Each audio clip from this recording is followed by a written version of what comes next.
It gladdens my heart to be here this morning. And I think what should be done is probably for me to rest on the protocol already established by my Vice-Chancellor, Professor Wahab Egbewole San. Because if I try to mention everybody's name here, I may actually be doing injustice to the already established protocol. But that notwithstanding, I will still appreciate the Vice-Chancellor, who I believe is the person chairing today's meeting. I will acknowledge Professor Emeritus Isaac Olanrewaju. He too calls me Is-haq. He too calls me Is-haq.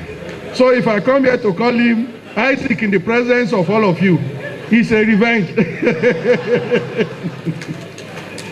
I also want to especially recognize Professor Ambali. You are highly appreciated, sir. And all of us on the high table. Probably last to be recognized is the Dean Faculty of Arts, who actually put this together. When he called me and he said, we have this assignment, I thanked him. I thanked him because I tell my wife at home, I even don't know how to come face to face with Professor Is-haq Olayede. This is a man, is one of the few people I call Oga. And I call him Oga sincerely. God is my witness. He retired from this university. Several things were organized in his honor. But each time there is an Is-haq Olayede event, I'm either in Germany or in South Africa. So I decided to use what we call denial in conflict studies. You pretend to be unaware that the man has retired from the university and that he was being celebrated somewhere. But honestly, I watched all the programs on the television. So when Professor Jawando called me, I was very, very happy. And I'm sure you'll be wondering, why is this man so excited? I said it's an opportunity for me to pay my debt to this great Nigerian. I call him great Nigerian because one of his friends told me before I moved close to him, but when I encountered him, this man never asked me for anything personal beyond University of Ilorin. And when the Vice-Chancellor and Professor Jawando, when they came here this morning, repeating it, and I asked myself, is the umbilical cord of Professor Oloyede planted in this university? Honestly, there was a day he came to my house at night when I was here. I thought he came for a personal issue. He came to discuss University of Ilorin. We have not celebrated you enough. And that is why I will go to the second reason why I'm here. The second reason why I'm here is that I attended one of the worst secondary schools in Nigeria. A secondary school where you find your mates masturbating. I saw this as a child. And I therefore decided in life I won't have a personal friend. Throughout my days in UI, I never slept on campus for one day. And when I left the university, I decided not to have a personal friend. But when I came to Ilorin, I had some friends here. And these are the only friends I have. Oloyede, Professor Oloyede, Yusuf Ali, Wahab Egbewole, and the others. And then a person that knows my background came to me. We have noticed that the few friends you have are Muslims. And I didn't notice it. And I said, who are these people? And he said, Wahab Egbewole, this person. And I noticed that these are Muslims. Ladies and gentlemen, let us pick our friends rightly. I chose mine rightly. And I've studied these people for a very long period of time. And I realized that when we die, Ọlọ́run máa gbẹ̀sìn lọ́wọ́ wa, but Ọlọ́run náà máa gba ìwà lọ́wọ́ wa. A ní pé ìwà rẹ bó ni, how did you live your life? Now, that these people live their lives so well, that's why I'm close to them. I have no apology anywhere. I told the person, I didn't know that these are Muslims, but they are my best friends, and I cannot run away from them. Now, this will lead me to the next issue I want to place before us. And this is an exercise all of us must help me to carry out. When I was establishing the Society for Peace Studies and Practice, these people were part of it. But today, I don't want to say they ran away from Society for Peace Studies and Practice. So please, help me beg them to return to the Society for Peace Studies and Practice. And what we are going to do is that the next international conference of the Society for Peace Studies and Practice, we will do here. If you don't give us a space, we'll do it on May 3. Approved. Oh, thank you so much. I am sure that the new president of the society will be very happy when I get back to Ibadan to report to him. He came to my office. I mean, he got elected just 2 weeks ago. And he said, Prof, what do you want? And I said, the first thing I want, go to Ilorin, go and see Professor Egbewole. Then say this to him. After that, I will tell you what I want. But what I want really is for him to be able to have this thorough discussion with Professor Egbewole that will make us to have this next international conference in this university. So, in the presence of all of you, Professor Egbewole has forgiven SPSP and he has accepted to host the next conference of the Society for Peace Studies and Practice. The third point I will make before this presentation is to thank Professor Dawondo. When I was doing one of my books, I accepted a chapter from him. And then he met me later to thank me. And I said, why are you thanking me? He said, you have to thank a man that publishes you. I'm sure Professor Dawondo will still remember that encounter. Now, resting on that platform, I want to thank our Vice-Chancellor, Professor Wahab Egbewole. He published me on climate change. And if there is anything that is promoting me around the world now, it's because of that chapter that you forced me to write. My best consultancy recently came from that publication. And that publication first arrested the attention of General Dambazao when he was at Harvard. He called me. He said, I've been given this. He was on sabbatical at Harvard. He called me and said, I want that publication that you showed me so period. So we had to Xerox it and sent it to him. And he gave it to several people. And then when President Tinubu came in, he appointed Ngulari, is it Ngulari, as his ambassador at large on climate change. Through him, the global community recognized what I did then, and they gave me an assignment, which you can Google search, and which made UNEP to come to Abuja about 3 weeks ago I was outside the country, looking for the author of that publication. But I am saying the history started with Professor Igbewole. So what we are trying to say here is that we are here this day to celebrate ourselves. Professor Oloyede contributed to all of us. And I call him Baba Ewe. Baba Ewe because if you are around him, he will not let you alone. He asked me several times, what do you want to be? To see if we could rally support around you. And I told him, I'm a scholar, I don't want anything. He is seated here. So when Professor Oloyede is in relationship with you, he ensures that you benefit from him, indeed more than he will benefit from you. Because sometimes I ask myself, what has he benefited from me?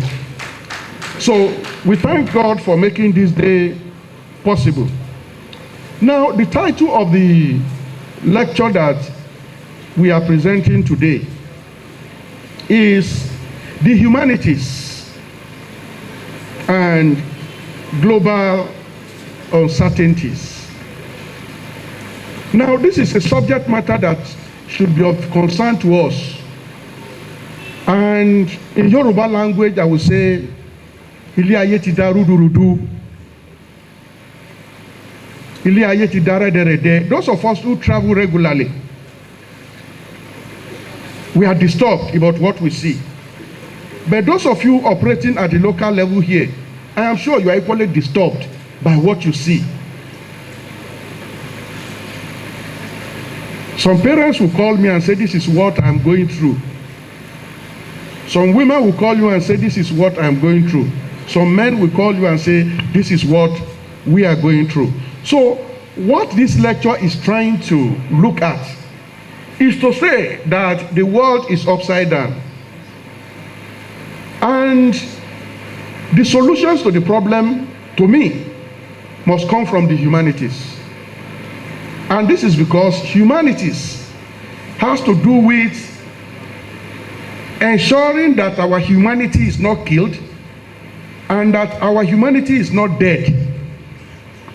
Now, at the global level, you realize that you have tension everywhere. I have a 5-year American visa, but I learned just a few days ago that President Trump is canceling such visas. I wanted to travel to my last trip to Southern Africa. We were provided conditions, very stiff conditions to be met before one could get visa. Children are giving their parents problems. Religious leaders are becoming more economic in their transactions. Women and men are getting closer to the streets than our homes. So we have problems. And these problems that we have, I think is better understood from the context of the humanities. I will come to that later. Because if you don't understand the problems you are having, you cannot solve them. Now, the society is looking towards us for explaining the nature of these problems and for packaging solutions to the problems. As we say in the military, Colonel Mohammed, as we say in the military, let the soldiers do the battle, but let scholars do the thinking for them. You cannot be thinking in the battle and then at the same time be fighting. So you have to work together with people who would assist you with the right kind of knowledge for actually, winning your battle. If you look around you, our policymakers are confused. They are confused. Sometimes we abuse them. and say they have not done this, they have not done that. But basically, many of them are confused. They are confused by the kind of problems that beset them, that are before them. So what we're trying to say is that the word that we knew, or that I knew, is different from the word that now confronts us. What role should the humanities play? Now, in the second part of the lecture, I try to provide an explanation of what we constitute humanities. Humanities basically has to do with courses that focus on man and his environment. Man and his environment. You need to understand man and the environment. There is a difference between the man, and there is also the difference between the environment. Psychologists will tell us that you are produced genetically, meaning that you might exhibit some characteristics of your parents. But there is another angle to it which says that your environment can change you. Your environment can change you. And therefore, what we try to do in humanities is to understand man in the context in which he finds himself. Now, this makes humanities to be related to all disciplines. And that is why your PhD is Doctor of Philosophy. Whether you are reading engineering, you are reading medicine, you are doing, is philosophy. And philosophy is located in the humanities because it has to do with using your concability. Now, the disciplines in the humanities. Let me start with the religion, because there is a high dosage of religious presence here. You have religion, you have philosophy. Professor Idewale, you may disagree with me. We have law. Law is part of the humanities. You have language. You have creative arts. Where is the imam that was singing here? Imam Jawondo. His own Osuka is even bigger than that of our Guardian. Now, this kind of creativity we need to understand, because they contribute to the enhancement of the society in which we find ourselves. Now, to be able to establish what humanities is all about, we need to take our minds back to what we call Maslow's law, theory of hierarchy of needs. Man aims at a number of things in life. The first one, you have what is called physiological needs. The air you breathe, the food you eat, the water you drink, shelter, and so on. The next one is safety and security. The third one is love and belonging. The fourth one is self-esteem. And the last one is self-actualization. Now, all this define what we call humanities. In humanities, you discuss physiological needs. Ọkùnrin yóò rí oúnjẹ jẹ, ọkùnrin yóò rí omi mu. Then safety, security, and the rest of them. So when you want to map humanities, whether you are in history or whatever, all you are trying to do is to tell us how to meet those 5 needs. The next part of the lecture has to do with evolution of the humanities, what we call humanities today. How did it evolve? And it evolved in 3 ways. And I think Nigeria is still struggling to catch up with the nomenclature humanities.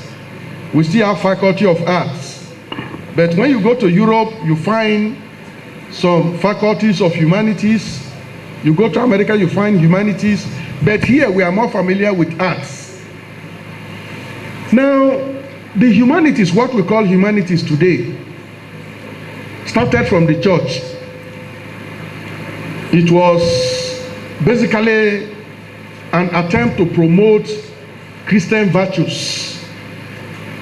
And then later, it was taken outside the church and became something that one would call ethical standards for the society. Ethical standards for the society. And that is when you started having different aspects branching up, branching out. And then, at this second stage of evolution, the arts and social sciences were together. And then at the third stage, we started differentiating between social sciences and then arts. And then I think law gained its own independence from all of us. But what are we actually trying to say in the humanities? We are trying to come up with strategies for organizing our society and making sure that we're different from animals. Because the difference between us and animals is that we are able to philosophize, we are able to think creatively, and that is why we're different from animals. One of my children brought home a dog, and I didn't know until that dog started growing up. And early in the morning when coming out, the dog will prostrate. I don't know whether you have experienced it. I've never kept a dog. The dog will prostrate for me. When coming back from work, as I opened my door, the dog will also prostrate. And I started developing personal relationship with that animal. And I will tell everybody, don't give that dog any food we don't eat. The food we eat is what that dog should eat, because the dog has identified itself as a member of the family. But is that the kind of life I want to live? Establishing relationship with a dog. The best relationship is the one I established with my colleagues here. I heard the name Professor Ambali immediately. I said, Oga is here. He was never my VC, but as a former VC, he's my VC. There's a relationship.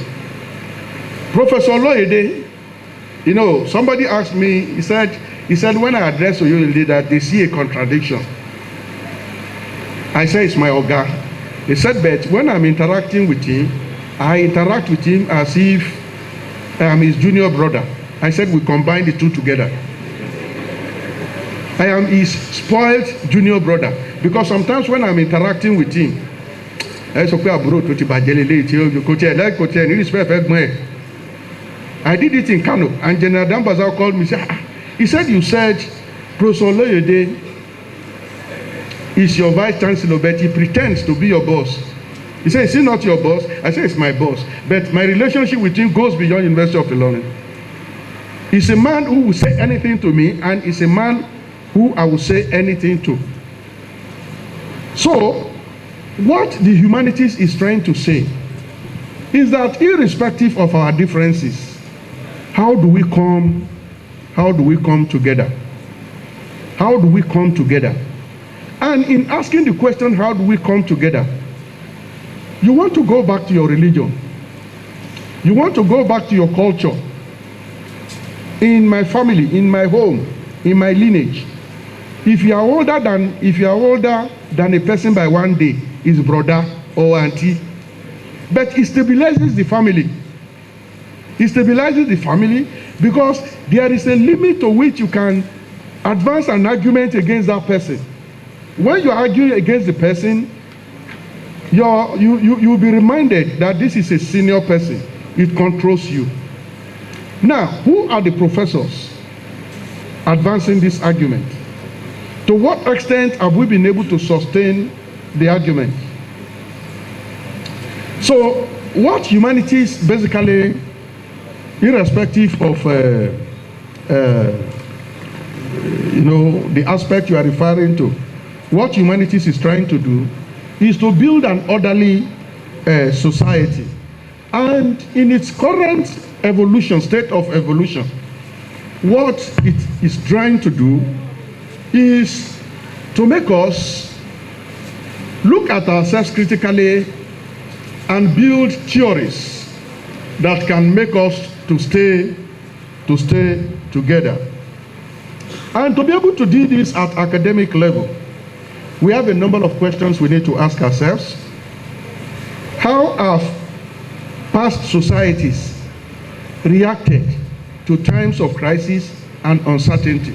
If there is a problem today, as a historian, the first question I ask myself is, are we witnessing this for the first time? If we are not witnessing this for the first time, then which historical past will tell me how that problem was experienced and how the problem was managed? And that is the role of history. To enable us to draw lessons from the past, for ensuring that negative history is not repeated. That is the role of history. Language, communication, according to Professor Oladimeji, has to do with learning to use the right kind of words when we are interacting with ourselves. Philosophy, aimed at coming up with thoughts that can actually ensure an orderly society. And I think that is why I don't want to say we blacks. I think we Yoruba people, we belong to an advanced culture. I was in Finland and I was standing with one of my colleagues, and an old man passed us, and then he waved at the man. He said, "Bob, how are you?" So he just waved. So later in the afternoon, we were discussing an issue, and he said, well, we can go to his father for clarification. And it was then I knew that the man he called Bob in the morning was his father. And he did this to him. I told my wife when I come back, if any of my children do that to me, I will kill him.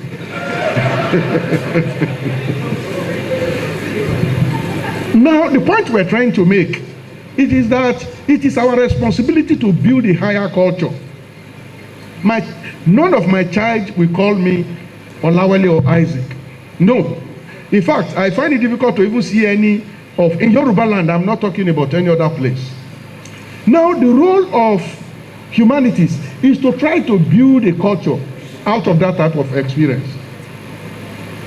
I will never come to a meeting and abuse the Vice-Chancellor openly. We are not discussing age now, but Yoruba culture also teaches me authority. I may go behind you and say whatever I want to say to him, but I will never say it publicly. Now, the question is, those of you in the humanities, how can you construct a new word based on what we have taken from different cultures? There is no culture that does not have something for us to take home. I grew up in the north, and I was misled as a child to believe that an average northern Muslim is not wise. I would leave home in the morning and I would stand in the front of an Alhaji's house, and the Alhaji would say, Juma, they were calling me Juma then. They say, they say, my father did not, my parents did not give me money for food. And the man will go inside. He will give me money. Tomorrow I will repeat it. Then I concluded as a child, this allergy is not wise. But you see, this allergy is coming from a background of something that is related to something like zakat. Or, you know, he himself is older than you. He knows you. But he feels that he has that responsibility of supporting your growth. But I concluded that the man was not wise. Then there was something we also did when we were young. The coolest water you find will be in the mosque. The pot in front of the mosque. So sometimes when we're on break, we'll go and fetch water inside. Help them to sweep the mosque. Not because we love God or we love those communities, but because we want to come and drink cold water there. So a relationship was established between us and the mosque. Third one, my parents, my mother most especially, when I come back from school, she will say, oh yeah, I'm a Christian. I'm a Lolekeu. To my mother, the man managing the Ilekeu is an enforcer of discipline. So all of us we went to, you know, I recited many verses of Quran, you know, when I was, even in UI, because sometimes when I went to UI mosque and was reciting it, they were surprised. Where did he get it from? The man will not beat me. You know, he has this long this thing, will be beating this thing. But those of us Christians, first day, he will leave us.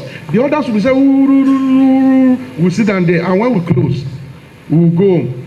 And then at the end of the week, my mother will put together rice, beans, whatever, and we say, that was the relationship we had. What is happening now?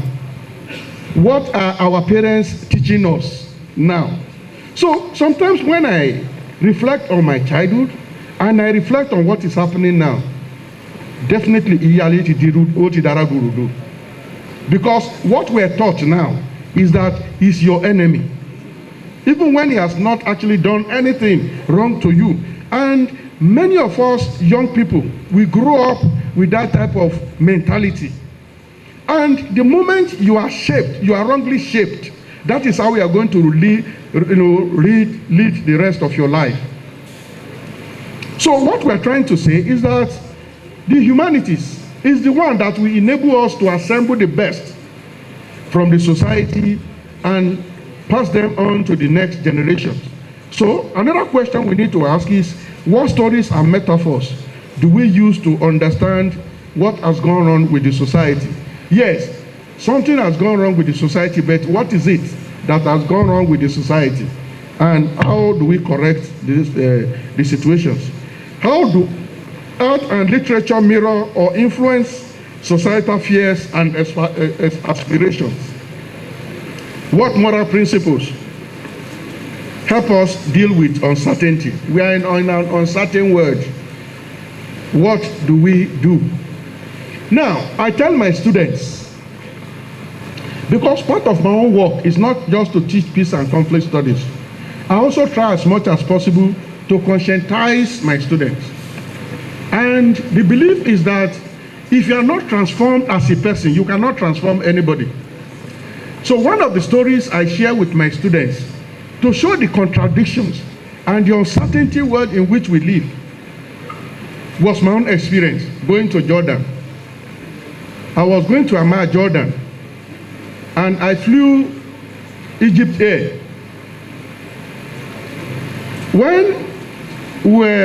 When I came into the aircraft taking us from Cairo to Amman, I mean, one of the biggest aircraft I've ever seen. But that aircraft will fly Cairo, Amman, and then fly to America. The stopover at Amman was just to get more passengers and so on. So when I came into the aircraft, every part of it, you had Quranic, I don't know whether Quranic or Arabic inscriptions all over the place. So as I sat down, you know, I was just looking around. My scholarship collapsed. My belief in myself collapsed, everything. So I said,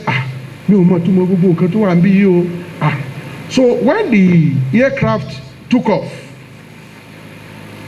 as I later understood, when you are flying in the Arab world, the pilot started reciting verses of the Quran, and I became frightened.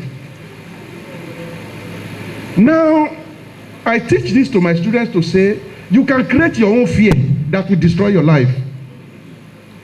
Nobody is nobody is troubling you. Throughout that flight, I was just looking left and right. I wanted somebody who would be as frightened as I was. So the man started reciting the Quran, verses of the Quran, until the plane stabilized.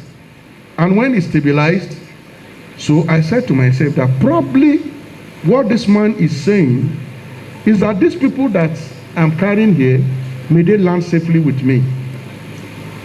So, but this kind of message or this kind of thoughts can only be packaged by those of us in the humanities to douse the tension in our society, to deal with the uncertainties in the society. To me, President Trump needs to be advertised, advised by some of us. Because many of the things the man say, many of the things the man do, is like he's being haunted by fears that are not there. I can never be a threat to America. My children can never be a threat to America. So the question is, why are we creating this international tension that is so much? Now, the next thing we try to consider in the lecture, we try to look at what we call global uncertainties. And we identify 3 of them. Uncertainties that should bother global communities. The global community is worried. I went to a meeting, a conference in Harvard, and I used a word, and everybody there started shouting on me that I was attacking same-sex marriage. What is my business with same-sex marriage? They said I was attacking it. And many people were attacking me. They were attacking me. You don't use that type of language here. Now, you have people who have been traumatized by what is not necessary. That is their own type of uncertainty. And that is why when I go to some of their meetings, I find it difficult because you don't know what next you will say that will create problems for you. The second one, you have uncertainties that are peculiar to global powers.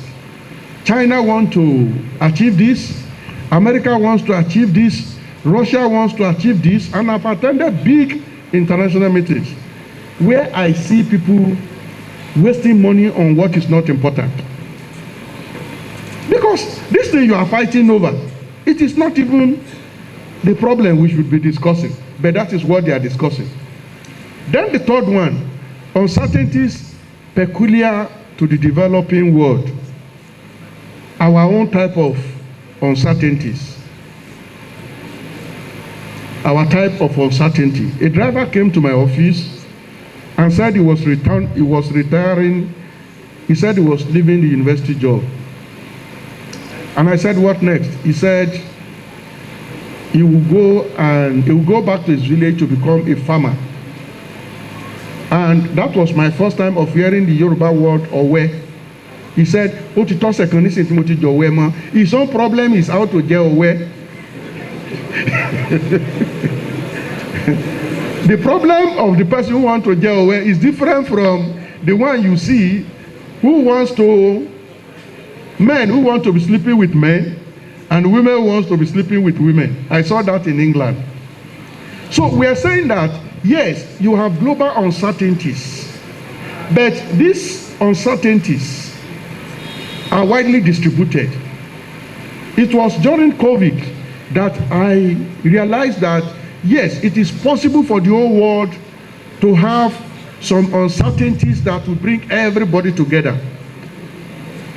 There was an hotel I used in New York, and on CNN, I saw trailers of dead body parked in front of the hotel, and people were saying that because they to go to the burial ground, the trailers were lined up, and they came to the front of that hotel, and then people were complaining that bad odor was coming from the. So I now said, look, this death, the death caused by COVID-19, is not only meant for the black person, it's meant for everybody. But when it came near my house, I took a go and I survived it. So global uncertainties must be encountered by your own local knowledge. Your local knowledge is important. Therefore, to me, if they say a person is too religious, I'm not too worried. It's responding to some uncertainties. In fact, you may not want me to mention it here. I saw on the television the conflict between one Olorisa or whatever and some Muslims here. That woman is responding to uncertainties. It is only a person in the humanities who can explain it. Why are more and more people who cannot feed themselves now gravitating towards things that we consider to be strange? It's their own solution. Because they see that as the only way. Now, to us, those of us who think we know better, you cannot deconstruct them, but help them to understand what should be done. When you try to deconstruct them, more people will join, and then you have more problems in your hand. So global uncertainties, they are of different categories, but I identified three there. And I said in the presentation that these three would expand with the amount of knowledge promoted around it. Before I got married, an American student saw me and he said, I want to marry you. And I said, okay, why not?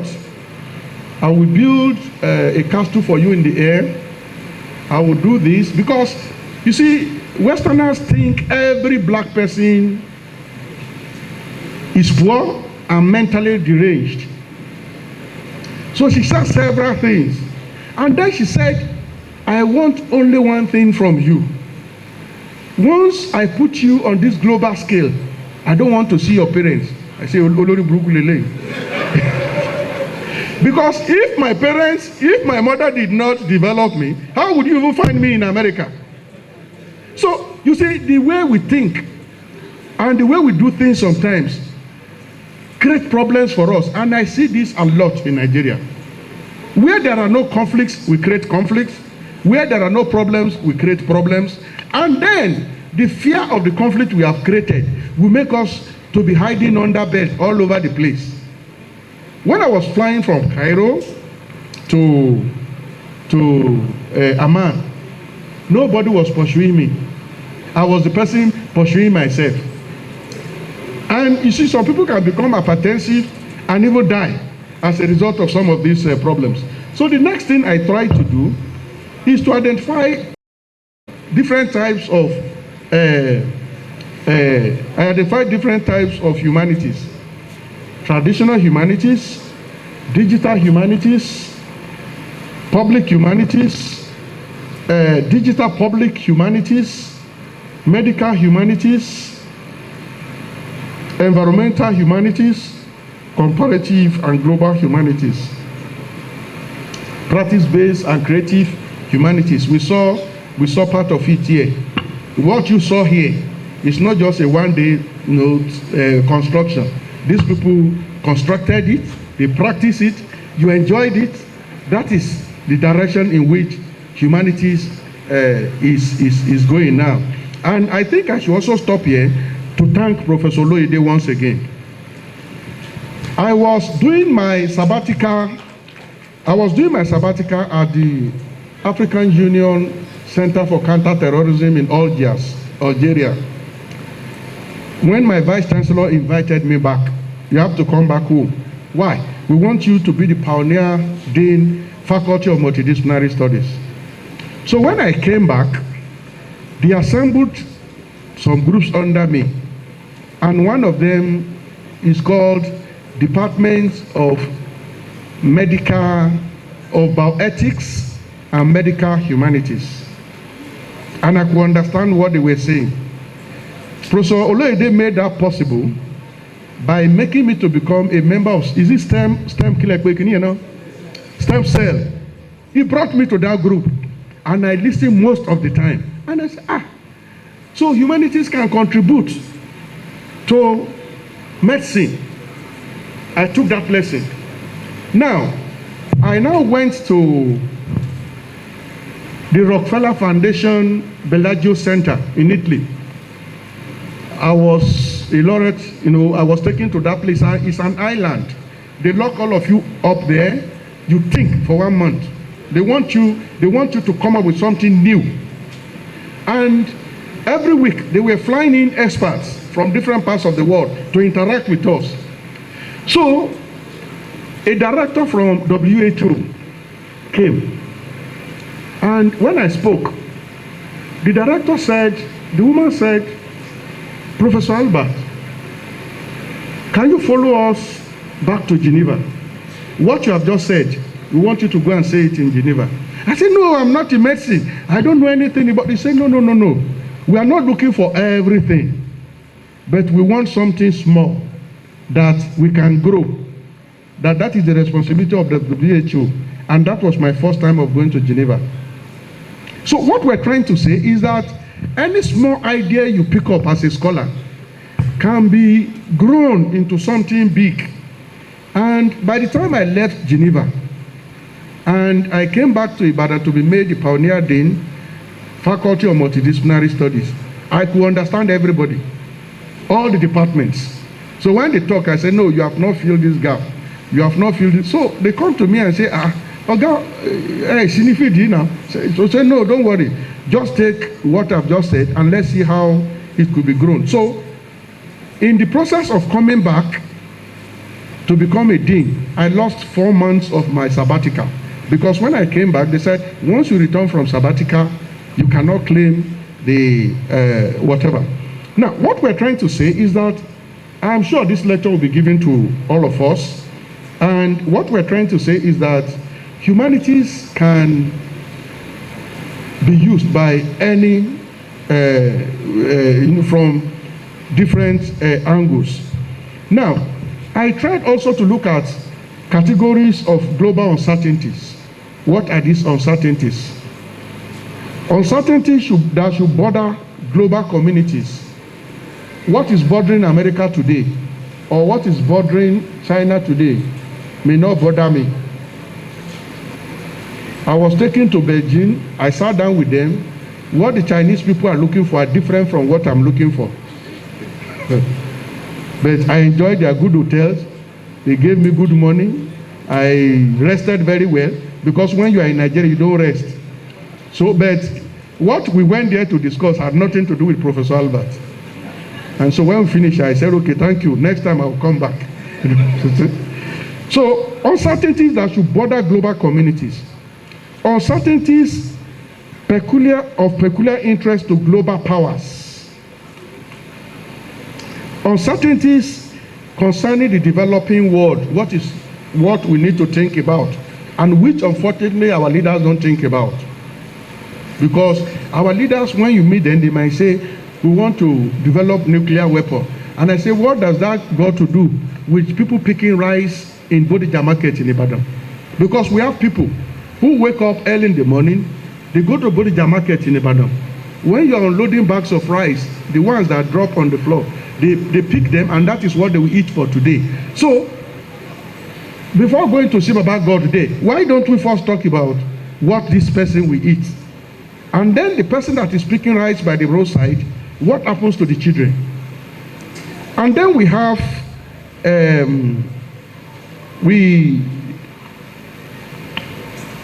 now, I try to argue here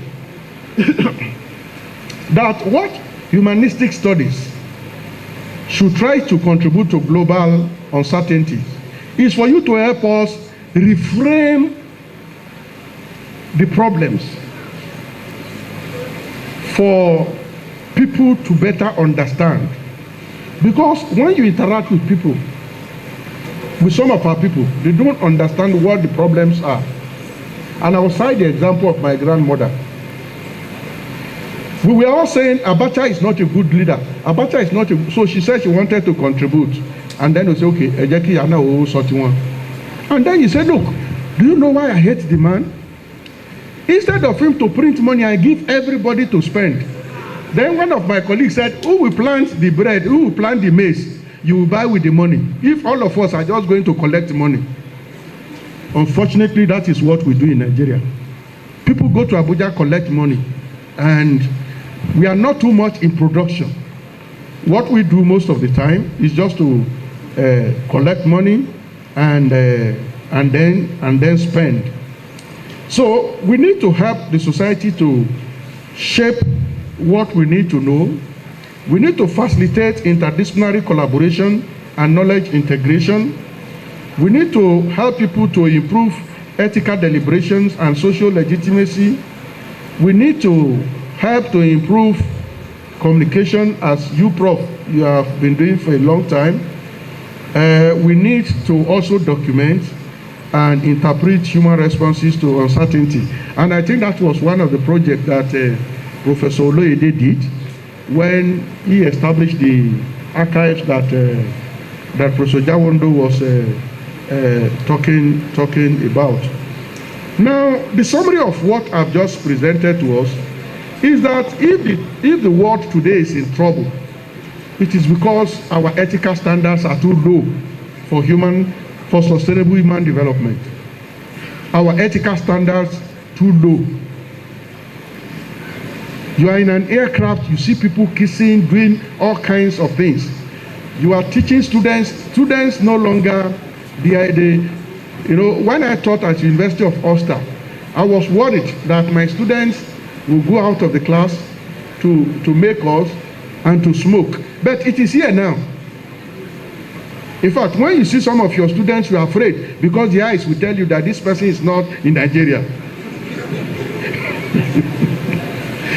So now, as I conclude, I argue here that those of us in the humanities, we need to begin to teach theory, and we need to begin to work with scientific theories.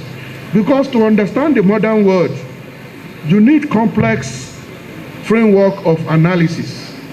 And complex framework of analysis requires that you borrow from the social sciences, we borrow from science. Now, I will reach the concluding part of this lecture. Before concluding this lecture, it is necessary to address the reasons for its delivery. And I think my Vice-Chancellor and the Dean have actually told us why we are here. But I think I've strengthened it by saying we are also here to plan the conference that Professor Igbewole will host next year. Stop laughing, it's a serious matter. Tori, so is this a serious matter? Now, first and foremost, this lecture is delivered to honor Professor Is-haq Olanrewaju, a man who provided me with all the necessary resources for establishing the Center for Peace and Strategic Studies at the University of Ilorin. I appreciate the opportunity. It fits nicely in my career goals. While in Ilorin, I witnessed Oloyede transforming the institution into one of the top 20 universities in Africa, emphasizing academic excellence, infrastructure development, and technological advancement. I was at Dar es Salaam a few months ago with the man in charge of African AAU, Association of African University, and he gave kind words about Oloyede and Igbewole. Congratulations, sir, for celebrating Nigeria. So he introduced computer-based examinations at the University of Ilorin, a pioneering effort that many institutions have since adopted. When I came back from Ilorin, I disturbed many of the meetings in the University of Ibadan by saying we have to go and learn from Ilorin. Now, when Professor Oloyede asked me to come here, I didn't want to come. Because the image of Oloyede that we knew was that of a tyrant. So he asked me and my colleagues to come. I refused to go. So they came back and said, Professor Oloyede Albert, Professor Albert, and I had to come. And then I came and listened to him. And it was then I knew that this man has nothing in his brain than University of Ilorin. So I agreed to work with him. And I lost one of my best mentors in the University of Ibadan.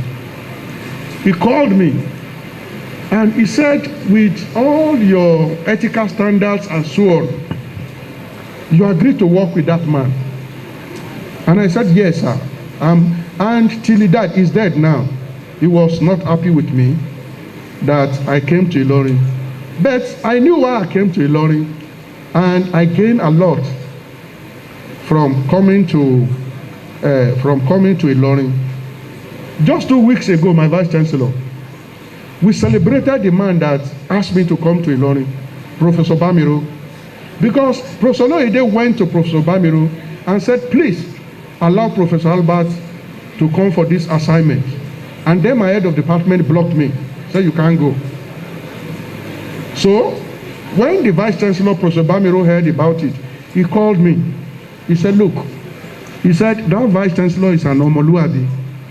He could have called me to say, I want this, and I will give it to him on phone. He said, but the man personally came. He said, Maduduti, University of Ibadan, are you ready to go? I said, yes. He gave me a piece of paper and I signed. That was how I came here. So we decided 2 weeks ago to give him the fellowship of the Society for Peace Studies and Practice, not because of anything, but because of what he did for Ilorin. And he was very happy.